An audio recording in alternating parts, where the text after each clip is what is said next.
How to edit video in Instagram without posting. Hello everyone, welcome to the channel. This is Rose and without further ado, let's begin. First of all, launch Instagram application and sign in.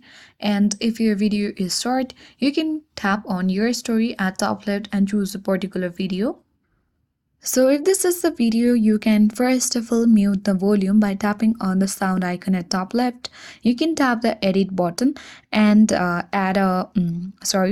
can tap on the text button and easily add any kind of text with different kinds of font style. And once you're done, you need to tap on the done button at top right corner. You can place this text anywhere. You need to tap on the sticker icon at top right, and here you can easily choose any stickers like mention, location. You can even add a new photo, GIF, add yours, and many more.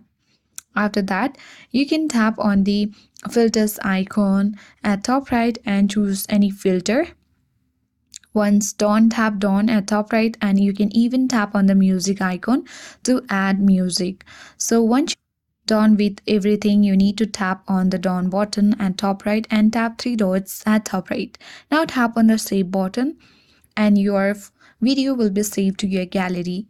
So in this way, you can successfully edit video in Instagram without posting.